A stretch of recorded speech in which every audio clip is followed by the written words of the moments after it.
आदरणीय मुख्यमंत्री जी को तो पता ही नहीं होगा कि उस घोषणा पत्र में क्या है। जिंदगी के इतिहास के अंदर पहली बार कोई प्रेस कॉन्फ्रेंस 26 सेकंड की हुई है।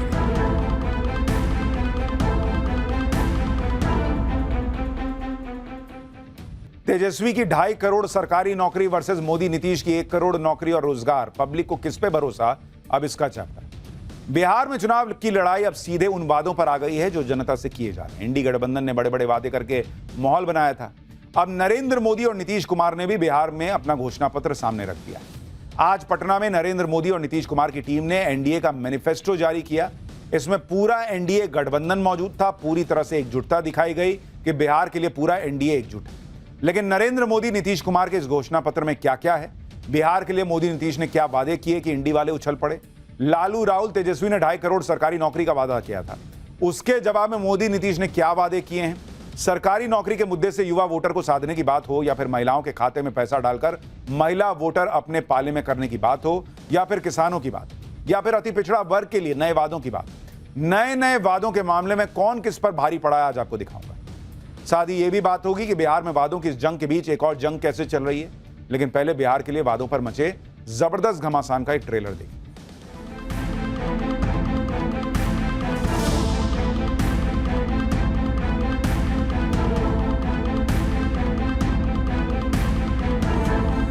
आदरणीय मुख्यमंत्री जी को तो पता ही नहीं होगा कि उस घोषणा पत्र में क्या है।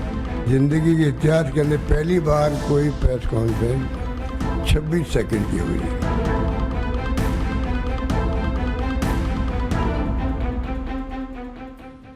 बिहार में सबसे बड़ी चुनावी लड़ाई सरकारी नौकरी के मुद्दे पर हो रही है। लालू राहुल तेजस्वी के इंडी गठबंधन ने इस मुद्दे पर बड़े बड़े वादे कर दिए।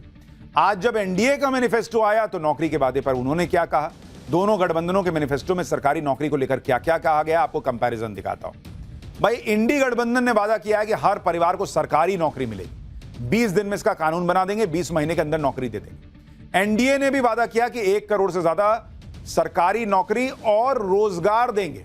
मतलब सिर्फ सरकारी नौकरी नहीं, उसमें अपना आपका रोजगार हो, ये उन्होंने ऐड कर दिया, ताकि सरकारी नौकरी तो इतना पॉसिबल नहीं है। उन्होंने कहा कौशल जनगणना कराएंगे, हर जिले में मेगा स्किल सेंटर खोलेंगे, बिहार को ग्लोबल स्किलिंग सेंटर बना देंगे। दोनों में अंतर यह है कि जहां इंडी गठबंधन सीधे सरकारी नौकरी देने की बात कर रहा है, वहीं एनडीए ने सरकारी नौकरी के साथ साथ दूसरे रोजगार और स्किल बढ़ाने पर बात की। तो रियलिस्टिक वादा है, क्योंकि ये सवाल तो सब पूछ रहे हैं कि सबको सरकारी नौकरी कैसे दे दीजिएगा बॉस, इतनी नौकरी कहां है, इतना पैसा कहां से आएगा। इस सवाल का ठोस जवाब अब तक इंडी गठबंधन नहीं दे पाया, सिर्फ वादे करके छोड़ गया। लेकिन एनडीए ने सीधा सीधा कहा कि भाई सरकारी नौकरी देंगे, लेकिन रोजगार भी देंगे, और उसकी संख्या ऑब्वियसली ज्यादा होगी। इंडी गठबंधन इस बात से भी घबराया हुआ है कि नरेंद्र मोदी और नीतीश कुमार ने बिहार की महिलाओं के खाते में जो 10,000 रुपए डलवाए, वो कहीं मोदी नीतीश को बिहार में अब तक की सबसे बड़ी जीत ना दिला दे। इसके जवाब में इंडी गठबंधन ने भी महिलाओं के लिए कई वादे किए, और अब एनडीए ने भी अपने मैनिफेस्टो में महिलाओं के लिए क्या कहा है वो देख लीजिए। इंडी गठबंधन ने बिहार के गांव-गांव में काम करने वाली 1 लाख जीविका दीदियों को सरकारी कर्मचारी बनाकर 30,000 रुपए हर महीने की सैलरी देने का वादा किया। आज एनडीए ने अपने मैनिफेस्टो में वादा किया कि महिला रोजगार योजना से हर महिला को 2 लाख रुपए की मदद देंगे। 1 करोड़ महिलाओं को स्किल ट्रेनिंग देंगे, जिससे महिला साल में 1 लाख रुपए कमा सके। इंडी गठबंधन ने कहा था कि 1 दिसंबर से महिलाओं को 2,500 रुपए प्रति महीने देंगे, 5 साल तक 30,000 रुपए हर साल देंगे। एनडीए ने कहा कि महिलाओं को मासिक पेंशन 400 से बढ़ाकर 1100 किया जा चुका है। इसके अलावा आशा वर्कर्स की सैलरी 3,000, आंगनबाड़ी वर्कर्स की सैलरी 9,000 रुपए बढ़ाई जा चुकी है। बिहार में महिला वोटर चुनाव पलट देती। महिला वोटर मोटे तौर पर नरेंद्र मोदी और नीतीश कुमार के साथ रहती। इंडी गठबंधन ने महिलाओं के लिए चुनावी वादे तो किए, लेकिन ये वादे तभी पूरे होंगे जब ये सत्ता में आएंगे। बिहार की महिलाएं ये देख रही है कि नरेंद्र मोदी और नीतीश कुमार ने पहले ही महिलाओं को 10,000 रुपए दिए हैं, और वो महिलाओं को स्किलफुल बनाने की बात कर रहे हैं। कह रहे हैं जो अच्छा काम कर रही होंगी उनको और आर्थिक मदद देंगे। मतलब खाली पैसा दे देने की बात नहीं कि फ्री में पैसा अकाउंट में आ गया, आपको सक्षम बनाने की बात जो है वो एनडीए कर रहा है। इंडी वाले कह रहे हैं कि पैसा लीजिए बस। और इसलिए कहा जा रहा है कि एनडीए का घोषणा पत्र रियलिस्टिक है बॉस, तो पॉसिबल है पूरा करना। इंडी वाले हवाई सपने दिखा रहे हैं। इसके अलावा इंडी गठबंधन और एनडीए के मैनिफेस्टो में जो और अंतर है, उनमें किसानों के लिए इंडी गठबंधन ने कहा कि मंडियों को फिर से सक्रिय किया जाएगा, सभी फसलों की एमएसपी पर खरीद की गारंटी दे दी। एनडीए ने आज वादा किया है कि पीएम किसान सम्मान निधि की तर्ज पर कर्पूरी ठाकुर किसान सम्मान निधि शुरू करेंगे, जिसमें 3,000 रुपए हर साल एक्स्ट्रा मिलेंगे। यानी पीएम किसान निधि का 6,000 तो मिलेगा ही, 3,000 रुपया एक्स्ट्रा मिलाकर यानी 9,000 रुपए किसानों को मिलेंगे। इसके अलावा इंडी गठबंधन ने कहा था कि वो हर परिवार को 200 यूनिट बिजली फ्री देंगे, 25 लाख रुपए तक का स्वास्थ्य बीमा देंगे। एनडीए ने अपने घोषणा पत्र में कहा कि वो 125 यूनिट फ्री बिजली देना जारी रखेंगे, उसके ऊपर नहीं देंगे, और आयुष्मान भारत के तहत 5 लाख का मुफ्त इलाज जो मिल रहा है वो देते रहेंगे। बिहार में एनडीए ने मैनिफेस्टो जारी किया तो इंडी गठबंधन ने इसे जुमला बता दिया। एनडीए के मैनिफेस्टो को लेकर इंडी गठबंधन और विपक्ष क्या कह रहे हैं, एक बार वो भी सुनिए, फिर आपको बताता हूं कि जो पिछड़ा वर्ग है उसके लिए एनडीए क्या लेकर आया है। आज देखिए, आज हम लोगों ने देखा कि मैनिफेस्टो जो है जारी जैसे किया गया वैसे ही ख़त्म भी होगी, यानी 30 सेकंड के अंदर जो है इनकी घोषणा पत्र का जो कार्यक्रम था वो ख़त्म हो गया है। आदरणीय मुख्यमंत्री जी को तो पता ही नहीं होगा कि उस घोषणा पत्र में क्या है, शायद उनको बोलने ना दिया जाए, इसलिए जो है जल्द से जल्द जो है ये ख़त्म कर लिया गया। तो मैनिफेस्टो आज जारी किया गया, वो भी एक घटना बन गई प्रेस मीडिया के लिए भी, कि कहते 26 सेकंड का एक नेता लोग आए, उसमें अमित शाह जी भी और नीतीश कुमार जी भी, नड्डा साहब भी। 26 सेकंड। अभी कुछ मुझे मीडिया के साथी मिले, वो कहने लगा हमारे ज़िंदगी के इतिहास के अंदर पहली बार कोई प्रेस कॉन्फ्रेंस 26 सेकंड की हुई है। बिहार में एक बड़ी लड़ाई अति पिछड़ा वोटों की भी हो रही है। इसे लेकर इंडी गठबंधन के घोषणा पत्र में क्या कहा गया है और अब एनडीए के घोषणा पत्र में क्या है, उसका कंपैरिजन देखिए। इंडी गठबंधन ने SC/ST एक्ट की तर्ज पर अति पिछड़ा एक्ट लाने का वादा किया है। आरक्षण की 50% सीमा को बढ़ाने और अति पिछड़ा वर्ग के लिए पंचायत नगर निकाय में आरक्षण बढ़ाकर 30% करने का वादा किया है।